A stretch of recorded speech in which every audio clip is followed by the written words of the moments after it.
Hi, we're here at NAEMSP's 2024 annual meeting. I'm here with Dr. Lekshmi Kumar of Emory University in Atlanta, Georgia. Welcome, Lekshmi. How are you doing? Good. How are you? Good. How's the conference going so far? Good. Lots of networking. We're on day 3 at this point, Something like that. something like lost that.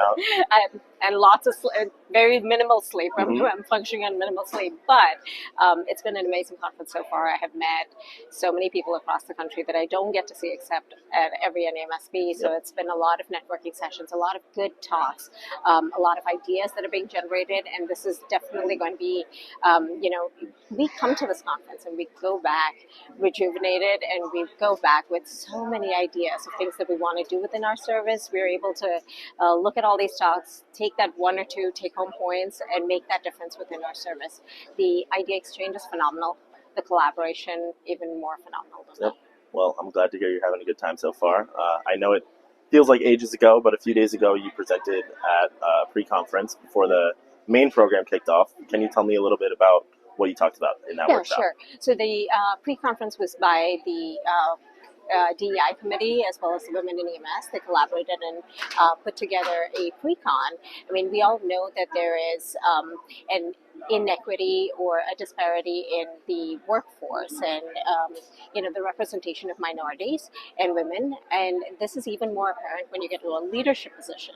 And so we talked a little bit about women and minorities in leadership, navigating those landscapes, talked a little bit about how, if there were conflict resolution, how does that look different? And if you did want to bring forth ideas, how would you kind of put them forward? How would you brand yourself? So, and these are all, yes, I was part of the instructor panel there, but I think I learned more than anybody there. It was one of those things where all of us, there was so much of idea exchange and different ways and tactics of how to do it. And this is, I mean, it's something that we have to consciously think about when we approach anything that we do during our EMS work life, especially being leaders in our own rights, to try and push that EMS agenda forward. And in addition to that pre-conference, I know you spoke and learned, but you also spoke at 2 sessions yesterday. So tell me a little bit about what you spoke about in those 2 sessions. Yeah, and the first session that we did was on TCPR. So that's, and it's important, right? We need to remember that when you approach a cardiac arrest, that continuum or that entire care of cardiac arrest begins with dispatch. Often dispatch is forgotten, and we always talk about when a paramedic gets there. So our talk was focused on the dispatch portion of it and how these dispatchers provide TCPR to the patient, tele-CPR. And we looked at trying to measure the time from when that call is picked up to when you recognize that the person is in cardiac arrest, and from when you pick up that call to when you start doing compressions. And you can divide these into multiple smaller blocks. How long is it taking for you to get the address? How long is it taking for the primary PSAP to transfer that call to your dispatch center?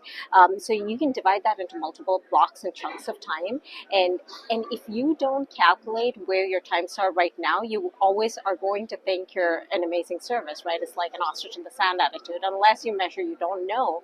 And it's really important to measure a baseline and then kind of try to achieve standards from there and improve. I mean, a lot of times people spend time on breathing diagnostic tools. They ask, is the patient breathing? And if they're not, or if they say no, that's easy. You go ahead and start. But sometimes the caller sees agonal respirations, or they approach the patient like, I'm not sure. What do you do with that? Do you do a breathing diagnostic tool, or do you just go ahead and start CPR? Because anything extra that you do is going to delay time. Do you really need to ask them for the patient's name? Does that matter? Do you need clinically irrelevant? I mean, because every time you spend time on that, you're delaying your time to recognition, you're delaying your time to CPR. So we presented what we did within our service, where we looked at all our times, how we broke it down, how we evaluated it, and how we tried to shave off times. Now, when you look at times, there's always going to be 2 separate buckets, right? Delays that are related to the caller. The caller says, I can't move them, I don't know what to do, or I'm not going to approach the patient, no, I'm not touching them, I'm scared. And then caller issues related to the dispatcher. And we focused on the dispatcher-related delays to try and minimize that as much as possible. And so we presented this, and we're hoping that people, reach out to us, and if they are doing this within their service, reach out to us with their ideas. If they really need, if they haven't started something like this yet, we are happy to give what we have so that they can kind of pick it up from there and see what it's like in their service.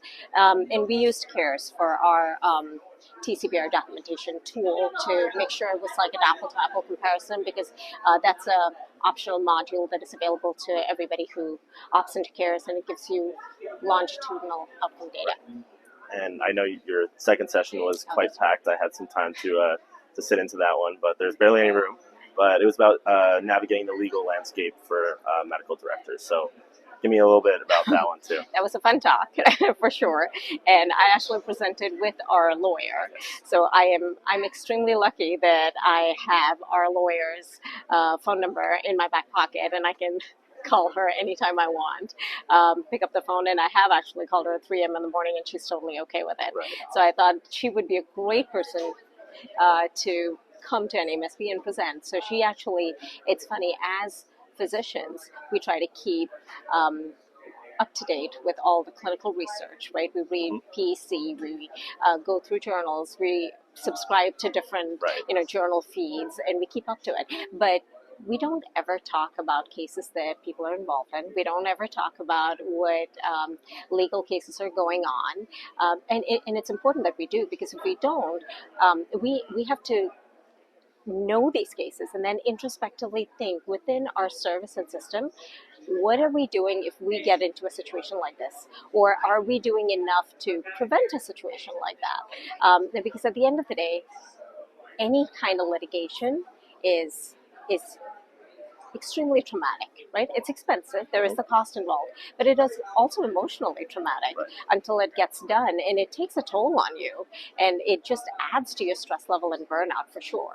And so you want to avoid it as much as possible, and you want to do everything that you can to make sure you're doing what you need to be doing. So we talked a little bit about medical director duties and what these look like state to state, right? Because every state is going to have their own, even though they all kind of fall under the same umbrella. Right. And we talked a little bit about clinical QA, QI. So not just assurance, but improvement as well, looking at trends and why it's important to look at these trends, education, onboarding, continuing educational competencies, because these are all the things that, if there is a litigation, the lawyers can kind of go in and say, well, did you do this for your service? And that's, one of the avenues that you could potentially get into trouble. And I mean, lawyers talk to each other. They all know what's going on. And thankfully, our lawyer is interested enough to come and sit in our QA cases. And I think she's received more medical education that she needs over the course of the past few months or years. But they talk to each other, and we should too. And we should be more open about legal cases that are going on. And we should make that effort and attempt to educate ourselves so that we can kind of improve, especially in this day and age when it's just getting highly litigious. Right. Well, thank you for giving me those recaps of, I know these are big issues, and that's just a small glimpse, but thank you for taking some time to talk to me. I appreciate it, and I hope you have a great time at the rest of the conference. Thank you so much. All right. You take care.